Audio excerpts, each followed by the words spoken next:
yang ada di Zoom meeting ya. Hari ini kita akan melanjutkan materi kita terkait dengan energi surya.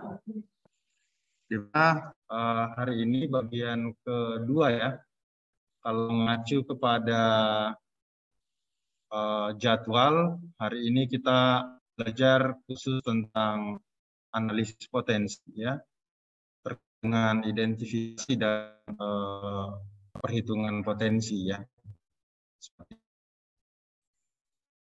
Baik, kita cek hari ini outline materi yang akan saya sampaikan.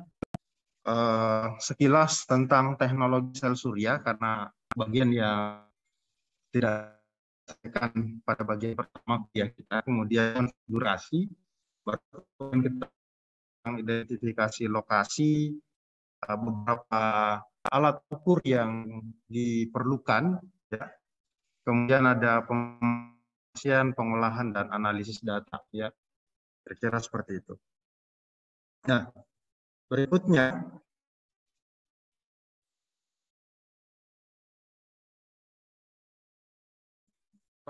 mudah-mudahan gambar ini kelihatan ya, kurva di sini. Ini grafik yang menunjukkan progres efisiensi sel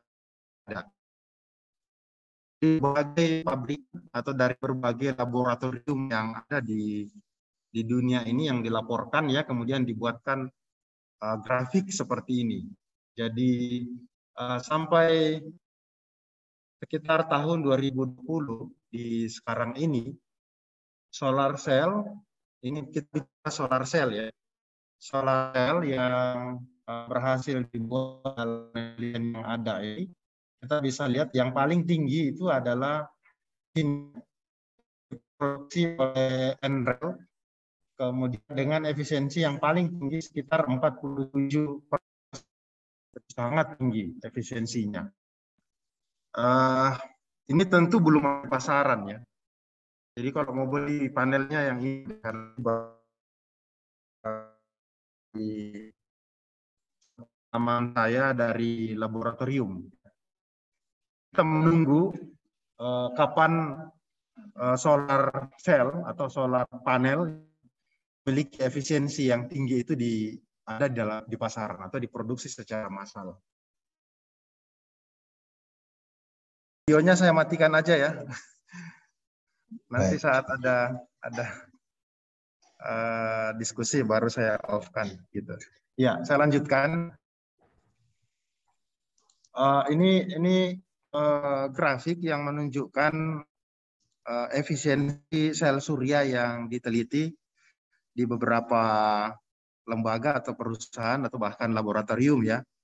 Yang tertinggi kita lihat itu ada diproduksi oleh NREL, itu pada efisiensi yang tertinggi sampai belakangan ini sekitar 47%. Kalau kita lihat di pasaran yang banyak dijual, itu masih di kisaran panel surya pada efisiensi sekitar belasan persen sampai 20-an persen ya begitu. Untuk sementara saat ini. Jadi biasanya setelah laboratorium melakukan penelitian, mendapatkan satu hasil seperti yang ditampilkan di grafik ini, itu butuh beberapa tahun untuk kemudian masuk pada tahap produksi massal seperti itu. Dan kemudian bisa dilempar ke pasar. Itu prosesnya. Jadi sebenarnya tahun-tahun ke depan teknologi sel surya itu akan terus berkembang dan semakin menjanjikan ya. Saya membayangkan kalau suatu hari nanti kita menggunakan panel surya yang punya efisiensi 40-an persen gitu ya. Ini sudah sangat-sangat luar biasa. Jadi dengan luas area yang kecil ya, kita bisa memperoleh daya yang besar. Dan itu dari hasil penelitian ini dimungkinkan ya, suatu hari nanti ketika sudah diproduksi massal itu bisa dicapai.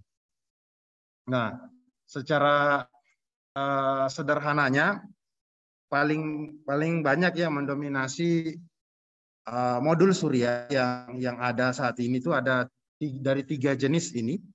Ada yang monokristalin atau single cell kristalin, kemudian ada poli, kemudian ada thin film. Jadi dari 3 teknologi sel surya atau modul surya ini kita bisa lihat ada beberapa yang jadi kelebihan dan jadi kekurangan dari masing-masing teknologi ini. Untuk monokristalin kita perhatikan biasanya gambarnya seperti ini. Nanti bisa di browsing juga kalau penasaran lihat modelnya kayak bagaimana modul suryanya. Dia memiliki performa dan efisiensi yang bagus ya. Hari ini ada di kisaran 21, 22 ya. Dan itu kita bisa dapat di toko-toko sekarang ya. Memang sudah tersedia. Kemudian bentuknya estetik dan jadi kekurangannya yang ini kekurangan ya. Ini harganya cenderung lebih mahal ya. Cenderung lebih teknologi monokristalin. Kemudian yang polikristalin ya, kita bisa lihat harganya lebih murah dibanding yang mono. Tapi kemudian performanya dan efisiensinya itu standar. Jadi efisiensinya ada di kisaran 14, 15, 16. Hari ini kita bisa dapat efisiensi polikristalin di level itu. Kemudian thin film, modul surya atau sel surya dari thin film, itu dia punya kelebihan itu fleksibel, kemudian bisa berbentuk portable, ya, bentuknya estetik, ringan, tapi kemudian punya kekurangan dibandingkan 3 jenis ini, dan efisiensi masih pada efisiensi yang rendah. Jadi ya, teknologi itu berkembang seperti yang kita lihat di grafik sebelumnya, slide sebelumnya, tidak menutup kemungkinan tahun-tahun ke depan teknologi thin film juga akan ada pada efisiensi yang dimiliki oleh monokristalin pada hari ini begitu ya. Jadi tidak menutup kemungkinan. Nah, perbandingan modul PV dari material selnya, dari bahan selnya, ada efisiensinya. Ini perbandingan yang dibuat beberapa tahun lalu ya, jadi tidak terupdate. Tapi kita bisa cek updateannya ya. Saat ini kita bisa Google. Seperti yang tadi di awal saya katakan bahwa teknologi monokristalin itu sudah mencapai yang ada di pasaran ya. Ada yang pada efisiensi 21%. Kalau di tabel ini masih di kisaran 18%, itu beberapa waktu yang lalu ya. Tapi kalau hari ini kita cek sudah ada di kisaran 21%, 21 lebih gitu. Keuntungannya ada lebih detail dibanding yang tadi di slide sebelumnya. Di sini most efficient PV modules. Jadi dia yang paling efisien ya atau dengan efisiensi yang tinggi. Kemudian apa ya? Ada untuk kerugiannya mahal, kemudian waste of silicon ya. Jadi sampah atau limbah silikon pada proses itu beberapa hal. Kemudian polikristalin juga ada di kisaran 16%. Kemudian dari segi keuntungan dan kerugian juga tadi kita sudah bahas.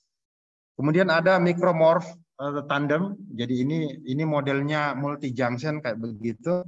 Efisiensinya masih di kisaran sekitar 10% ya. Kemudian ada thin film. Ini tadi thin film yang tampilkan.